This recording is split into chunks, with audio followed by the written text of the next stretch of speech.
Hey everybody, welcome back to Vegas Weekly for Saturday, May the 28th, 2022.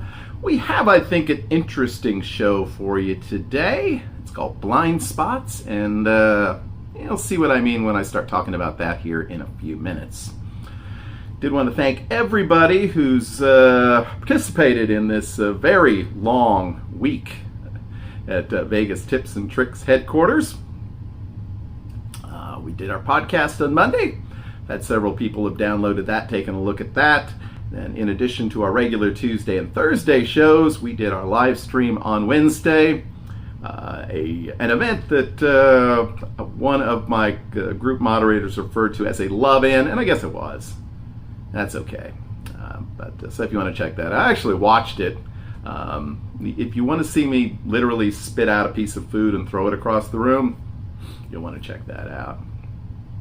We do also have another channel that I'm going to introduce you to today. And then at the end of our show, we have kind of a little epilogue because I know so many of you have desperately been missing my food tastings. So from way back, I've got a little clip of me tasting a new fast food item. If you don't want to watch that, that's okay, but it'll just kind of appear at the end like an Easter egg. Not a lot of Vegas-related news this week. Let's see an interesting sports topic. The rather controversial former quarterback of the San Francisco 49ers, Colin Kaepernick, worked out this week for the Las Vegas Raiders. The response seemed to generally be pretty good. So it'll be interesting to see if he makes the team, but it was a news story that popped up this week, I know. In addition, we heard a little bit more, maybe we heard some more rumors, some more noises through the bushes, if you will, about the Hard Rock takeover of the Mirage and what that might mean. And for the very moment that was announced, it has ruffled a lot of feathers, I think. And particularly when it was announced almost immediately that the beloved Mirage volcano that most of us haven't seen in years will be going away. In addition, they announced, of course, that they're building a hotel tower in the shape of a guitar, something that they've done at least one of their other properties. Looks pretty interesting. But we did hear this week that there is a possibility, and it is still a rumor, that once they assume control over the property, they may in fact shut down the Mirage for a year or two to completely remodel, retool the place. Presumably there might be room remodels as well. I don't know if that would include the time it takes for them to put up the new hotel tower. Again, over a 2-year period, it probably could, but that's hard to say. Yeah, I mean, I don't know how I feel about this. I mean, if you remember, we've had a number of instances where we've had these sort of major renovations. Now, they've been renovations within an ownership group, whether it was IP turning into the Quad and then the Link, and it stayed open the entire time. Also, we saw the same thing with Monte Carlo into Park MGM and the still fairly recent transformation of the Palms. And those were difficult. So I can't say that I enjoyed spending time at those properties while they were in the midst of that renovation. So if they're really going to do that much and change up that much at the Mirage, maybe it's just as well that they shut it down for a while. But I know we have many fans of the Mirage, and be interested to hear their take on that possibility. You know, as I look at the property, I mean, the one thing that does stand out as something that you would think they would try to carry over, given that it is a rock and roll themed hotel chain, is keeping the Love Show, which is, to me, clearly the most traditional rock and roll themed Cirque show. But otherwise, I don't know that any of the other bars, restaurants, the feel of the place really goes with Hard Rock. So you'll have to let me know what you think. All right, enough about the Mirage for now. I want to introduce you to another YouTube channel that I had kind of forgotten about. And I was watching a video last night from my friend Steph, and I saw this gentleman. I was like, I haven't even mentioned him. TJ, or Thomas, from Danish Las Vegas Tips and Tricks. You know, when I first saw his channel, God, it's probably been a year or two ago. I kidded that his was the only officially sanctioned Vegas Tips and Tricks channel outside the continental United States. I don't know if he appreciated that or not. I did finally have a chance to meet this gentleman before, during, after the Kino wedding. Only spoke to him very briefly. He, as so many people who, during this pandemic, I think was away from Las Vegas for 852 days, something like that, which is crazy. So his trip in March was his first trip back in some time. He does a really good job putting his videos together, some really good editing skills, and I think definitely worth checking out. So I'll put a link to his channel in the show notes below, and go ahead and click through and let me know what you think. If you like it, please subscribe. I know he will appreciate it. And thanks so much for those interesting spirits at the wedding, Thomas.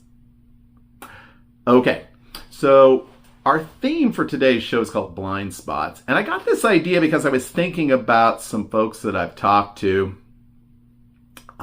when I brought up the Wynn and how much I enjoy the property, who have told me, and it's not just one, there's been several people who said, oh, well, I've never actually been there. It's like, you've never been there? It's like one of the major hotels on the Strip. You haven't been there? And I started thinking that we all, even those of us who style ourselves as Vegas experts of one sort or another,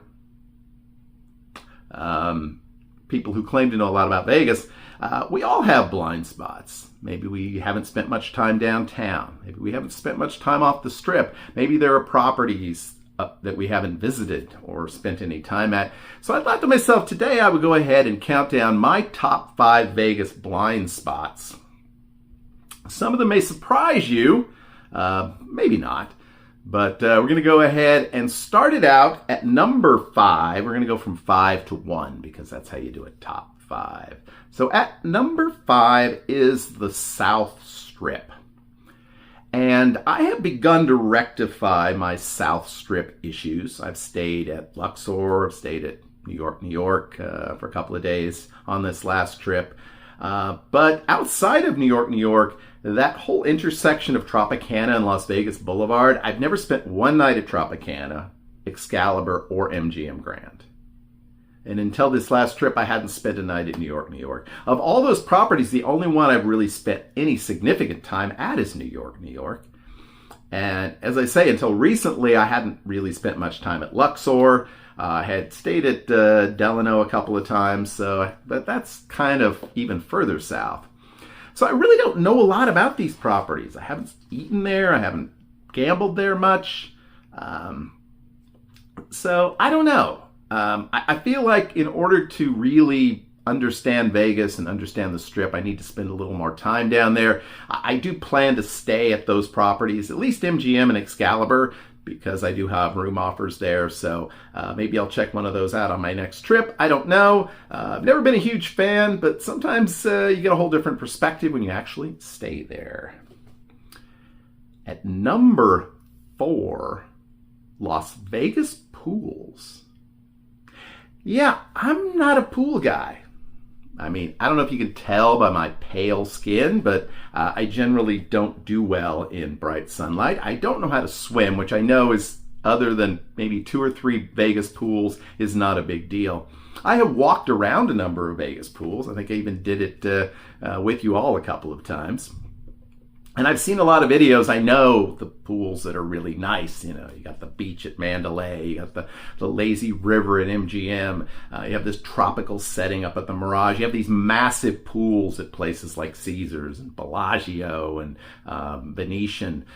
You have this like great club scene going on at Wynn and Cosmo and stuff. I mean, I know there are really good pools out there. I'm just not a pool guy.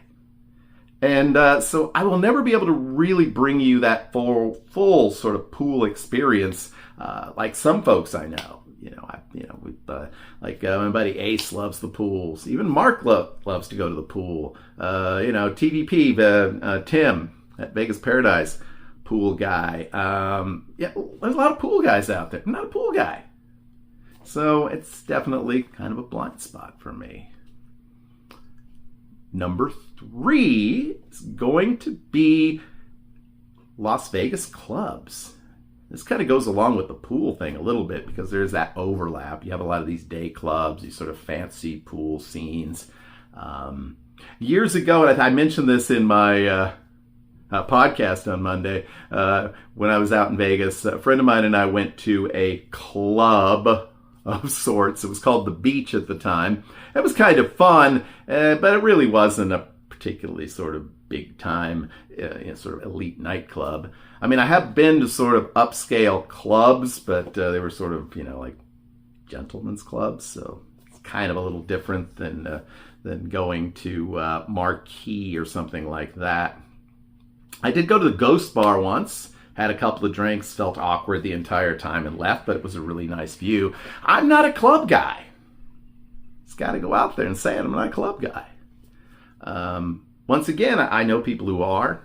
I don't talk about clubs very much. I talk about pools more than clubs. I really don't know. It's not my scene. If I had, hundreds of thousands of dollars to blow on bottle service and stuff, well, maybe it'd be fine. But it's definitely, for me at least, a blind spot. Number 2, this one may surprise some people because I talk about this from time to time, is Cirque Du Soleil. I know technically Cirque Du Soleil actually owns the Blue Moon Group, and I did see them, but otherwise I have never actually seen a Cirque Du Soleil production. Now, I've watched some Cirque Du Soleil stuff. I think it's been on like PBS or Discovery or something. And I've seen videos of some of the things they do. Frankly, I don't really think it's particularly for me.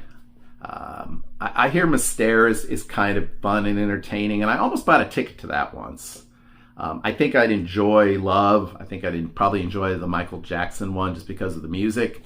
But I don't know. I just... it's expensive, and I kind of feel like I wouldn't dig it that much. If you down with that 60, 70 lingo, I don't know that I dig it that much, but I need to go. I got to go to one of these shows soon.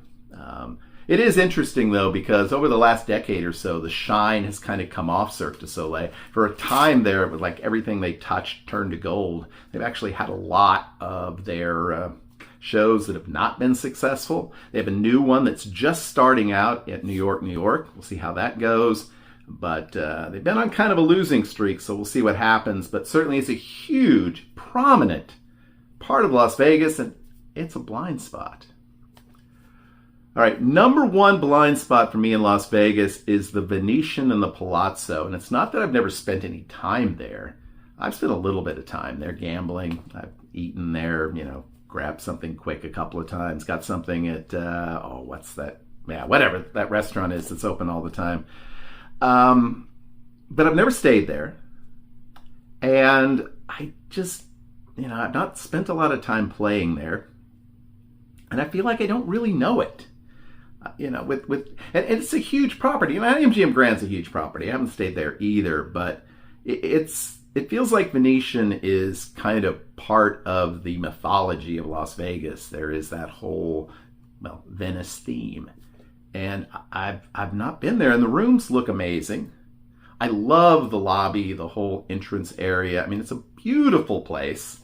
I've heard that it's not always, the best maintained property, but it looks like a great property. And I've walked through it a lot recently, but I just haven't spent much time there. I just don't know much about it. So I'd have to say, for me anyway, maybe my number 1 blind spot would have to be the Venetian Palazzo Hotel. All right, so I'm going to challenge you all who are watching the show today. What's your Vegas blind spot? Is it off the Strip? Is it downtown? Is it South Strip, North Strip? You just never spend any time at any of the Caesars properties. Have you never played Sigma Derby at the D? Let me know what your blind spot is. We all have them. And nowadays, it's easy to kind of get around that because you can always watch other people's videos and find out what's going on. But, it's always a little bit different when you experience it yourself. All right. Well, speaking of experiencing it yourself, you have experienced yet another weekly episode of Vegas Weekly. We'll be back again next Saturday, another episode. Until then, I hope that you all have a great, lucky, and healthy week. We'll see you all again real soon. Bye-bye. Okay, I'm not really sure what I'm going to incorporate this video into. Maybe a Vegas Weekly. If you're watching it on Vegas Weekly, then here you go. This is the new Popeyes Buffalo Ranch Chicken Sandwich. Just got this, and so I thought I would taste it for you guys. And so here we go.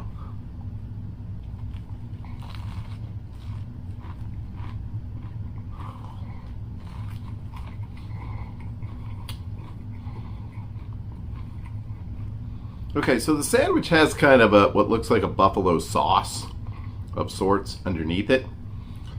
My first few bites, I have not experienced a whole lot of buffalo-ishness. Not very spicy. I mean, it's a good quality piece of chicken, as you would expect from Popeyes. A nice, crunchy, flavorful, crust and everything, but there's not really much heat at all. And it's supposed to be like buffalo ranch. I'm getting no ranch at all.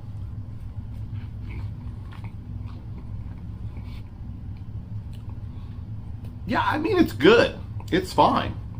Honestly, I would just go with the regular spicy chicken sandwich from Popeyes. If you're not into that, just get the regular chicken sandwich. I'm really not picking up anything particularly different about this. So let me know in the comments if you had the Buffalo Ranch sandwich and what you thought of it.